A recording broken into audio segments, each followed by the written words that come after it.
극동방송 가족 여러분 평안하십니까? 오늘은 요한복음 11장 40절부터 44절을 본문으로 나사로야 나오라 이런 제목으로 말씀을 나누겠습니다. 예수께서 이르시되 내 말이 내가 믿으면 하나님의 영광을 보리라 하지 아니하였느냐 하시니 돌을 옮겨 놓으니 예수께서 눈을 들어 우러러 보시고 이르시되 아버지여 내 말을 들으신 것을 감사하나이다. 이 말씀을 하시고 큰 소리로 나사로야 나오라 부르시니 죽은 자가 수족을 배로 동인 채로 나오는데 그 얼굴은 수건에 쌓였더라. 예수께서 이르시되 풀어 놓아 다니게 하라 하시니라. 아멘. 예수님은 죽은 나사로를 살리심으로 예수님이 부활이요 생명이심을 보여주십니다. 사망 권세를 이기는 분이시고 그 예수님을 믿는 자에게는 영원한 생명이 주어진다는 것, 죽음이 끝이 아니라는 것을 보여주신 것입니다. 자, 나사로를 살리실 때의 예수님의 모습을 보면서 우리가 기억해야 할 것이 있습니다. 우리가 기도할 때 필요한 것입니다. 첫째는 공감, 사랑입니다. 예수님은 사랑하는 오빠의 죽음으로 인해 우는 마리아를 보시고 비통해하시며 불쌍히 여기셨습니다. 그녀의 슬픔을 공감하신 것이죠. 히브리서 4장 15절에 우리에게 있는 대제사장은 우리의 연약함을 동정하지 못하실 리가 아니요라고 말씀합니다. 예수님은 우리의 연약함과 아픔을 동정하신다, 공감하신다는 것입니다. 이런 예수님이 우리의 가족이요 친구라는 것이 감사하지 않습니까? 영원히 변치 않는 예수님이 우리와 함께 하시고 우리의 아픔과 슬픔과 기쁨을 함께 하신다는 것이 너무나 귀한 은혜인 것입니다. 이 예수님의 마음이 우리에게 필요합니다. 욥의 세 친구들은 욥이 당한 고통과 아픔을 공감하지 못했습니다. 재산과 자녀와 건강까지 잃어버리고 고난 중에 있는 친구를 정죄하기 바빴던 것이죠. 너가 극심한 고난을 당하는 것은 너가 지은 죄 때문 아니겠니? 라고 하면서 인과응보의 논리로 친구의 마음을 더 아프게 했던 것입니다. 물론 죄 때문에 만나는 고난이 있죠. 하지만 당시 욥이 당한 고난은 욥의 잘못 때문에 다가온 고난이 아니었죠. 욥의 친구들이 가장 먼저 해야 했던 것은 욥의 아픔과 슬픔을 공감하는 눈물과 위로의 말이었던 것입니다. 우리가 누군가를 위해 기도할 때 그 사람의 아픔을 공감하지 못하면 진실된 기도를 드릴 수가 없습니다. 그 사람에 대한 사랑의 마음을 가지고 그 사람의 아픔을 공감할 때 내 기도하는 것처럼 기도하게 되는 것입니다. 둘째는 믿음, 순종입니다. 예수님께서 마르다에게 말씀하십니다. 내 오라비가 다시 살아나리라. 그러자 마르다는 마지막 날 부활 때에는 다시 살아날 줄을 내가 압니다 라고 대답합니다. 마르다는 예수님이 그저 위로하기 위해서 하시는 말씀이라고 생각했던 것이죠. 그래서 너의 오라비가 다시 살아날 것이다 라는 말씀에 마지막 날에 다시 살 줄을 내가 압니다 라고 대답을 한 것입니다. 예수님이 무덤을 막고 있는 돌을 옮겨 놓으라고 하니까 주여 죽은 지가 나흘이 되었음에 벌써 냄새가 나나이다 라고 말합니다. 지금 죽은 오빠가 살아날 것이라고는 믿지 못한 것이죠. 자, 우리가 마르다의 입장이라면 어땠을까요?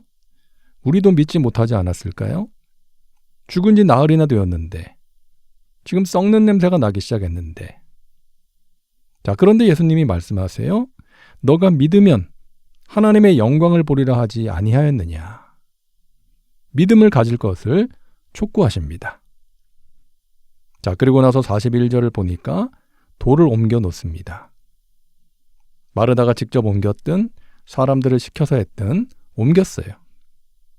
그런데 마르다가 온전한 믿음으로 한 것 같지는 않아요. 여전히 마음 한구석은 믿지 못하고 의심하고 있지만 그래도 주님 말씀에 순종한 것입니다. 여러분, 이게 귀한 결단입니다. 마르다의 모습을 보면서 우리의 모습을 보게 됩니다. 주님은 우리에게 믿으라고 하시는데 우리는 믿지 못할 때가 있습니다. 그런데 주님은 우리가 믿을 수 있도록 도와주세요. 그리고 돌을 옮겨 놓으라고, 그래야 하나님의 영광을 볼 수 있다고 말씀하세요. 불신의 돌, 의심과 체념의 돌, 내 안에 견고하게 자리 잡고 있는 자존심과 고집, 또 누군가를 향한 미움과 원망의 돌을 옮겨 놓아야 합니다. 그 돌을 옮길 수 있도록 주님께서 도와주세요.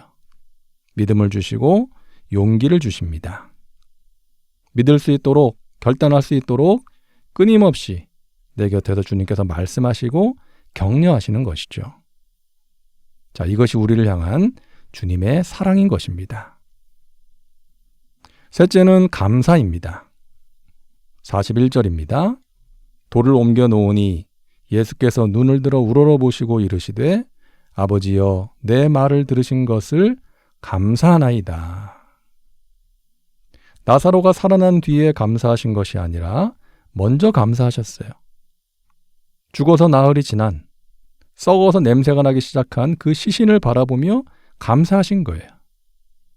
그리고 나사로야 나오라고 외치셨고 죽은 나사로가 제 발로 걸어 나온 것입니다.